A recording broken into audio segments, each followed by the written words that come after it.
পশ্চিমবঙ্গের সমস্ত শিক্ষক শিক্ষিকার ডাটা ভেরিফিকেশান প্রসেস শুরু হয়েছে। সেই প্রসঙ্গে কিছু প্রশ্ন উত্তর থাকবে, যে কার কী ধরনের তথ্য লাগবে বা কীভাবে আপলোড হবে, তার লাইভ প্রসেস, তার এসওপি কী আছে, এই বিষয়টি আমরা এই ভিডিওর মাধ্যমে আলোচনা করব। প্রথম কথা হচ্ছে, যারা চাকরি করছে, আপাতত শুধু টিচিং স্টাফের কথা বলা হয়েছে, নন টিচিংয়ের কথা কিছু বলা হয়নি। তো যদিও আইওএসএমএস পোর্টালে কিন্তু যাদের স্যালারি হয় সমস্ত টিচিং নন টিচিং স্টাফেরই কিন্তু এই ডেটা পাওয়া যাবে এবং সাবমিট অপশান তাদের থাকবে।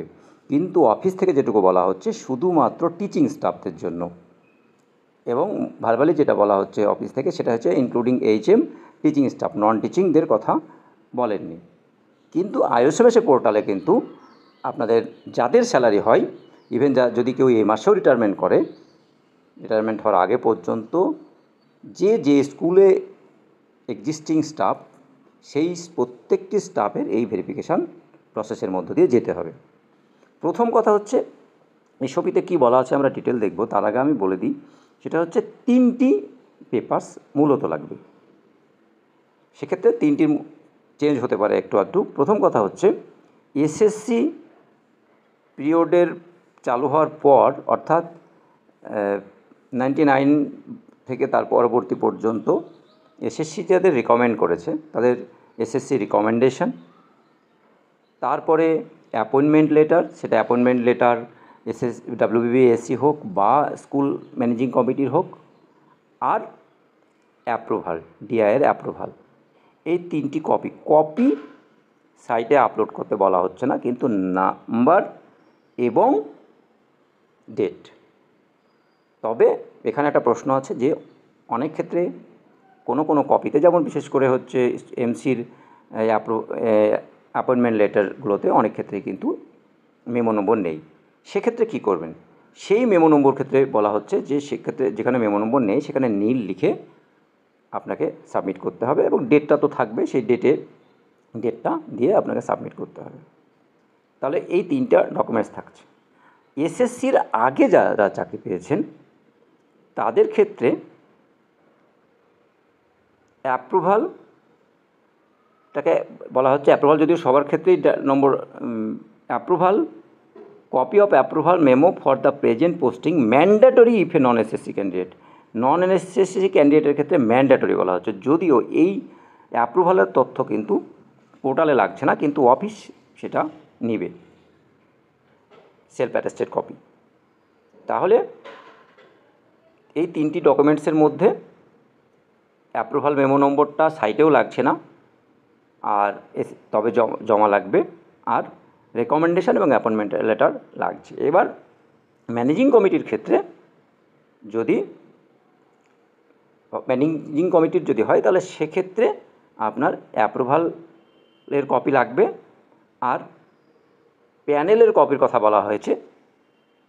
প্যানেল, সেই সময় যে প্যানেল অ্যাপ্রুভাল হয়েছে সেই প্যানেলের কপিও জমা করার কথা বলা হয়েছে। আর কোর্ট কেস যদি থাকে তাহলে সেই যে কোর্ট কেসের অনুসারে চাকরিটা হয়েছে সেই কোর্ট কেসটা লাগবে পেপারস।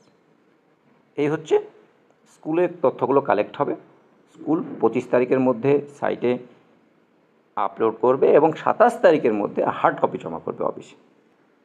স্কুলের এন্ডের যে কাজটা সেটা হচ্ছে, আইওএসএমএস পোর্টালে গেলেই মাস্টার ডিরেক্টরিতে একদম নিচে SSC/WBBSC ডাটা সাবমিশান বলে একটা ট্যাব খোলা হয়েছে। সেই ট্যাবে গেলে আপনি আপনার টিচার, যে টিচিং নন টিচিং সমস্ত সবার নাম থাকবে, এবং সেক্ষেত্রে আপনার ডান দিকে সাবমিট বলে একটা বাটন থাকবে। সেই সাবমিটে ক্লিক করলেই আপনি এই সমস্ত,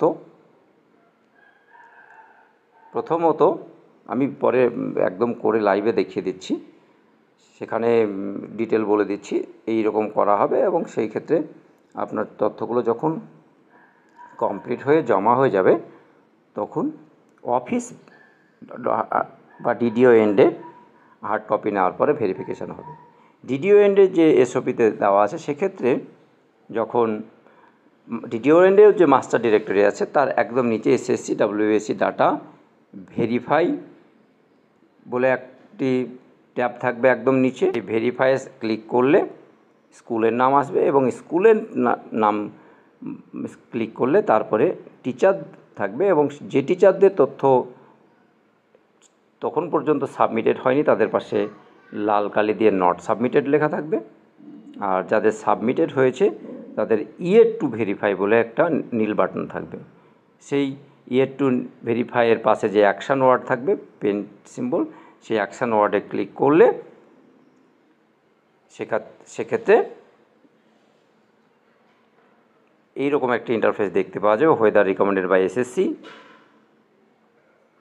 ইন 1990 অর দেয়ার আফটার। যদি হয় এখানে যদি নো থাকে তাহলে এই ধরনের দুটো অপশান থাকবে, through approval of panel, send, রিজনের জায়গায় ফাইনাল আর রিজেক্ট। যদি কোনো ভুল তথ্য থাকে তাহলে এখান থেকে রিজেক্ট হবে, আর যদি সঠিক থাকে তাহলে ফাইনাল হয়ে যাবে।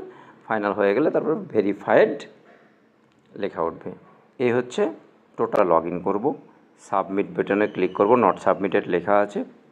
এসএসসির পরবর্তী হলে ইয়েস করব, এখানে রেকমেন্ডেশান টাইপ করব, পরে রেকমেন্ডেশানের ডেটে ক্লিক করলে একটা ক্যালেন্ডার চলে আসবে, যাব রেকমেন্ডেড ডিস্ট্রিক্ট অর্থাৎ ওই যেখানে এক্সিস্টিং চাকরি করছে সেখানে। আবার বলি ট্রান্সফারের কেস নয়, এখানে ট্রান্সফারটাকে আমাদেরকে ওভারলুক করতে হবে। তারপরে ডিস্ট্রিক্টের পরে ওই ডিস্ট্রিক্টে যত স্কুল আছে আইএসএমএস পোর্টালের সমস্ত স্কুলের কিন্তু লিস্ট, ইনক্লুডিং প্রাইমারি, মাদ্রাসা, সবার লিস্ট এই লিস্টে কিন্তু নাম থাকবে, যদিও মাদ্রাসা বা প্রাইমারির তথ্যের কথা এখন কিছু বলা হয়নি অফিসিয়ালি।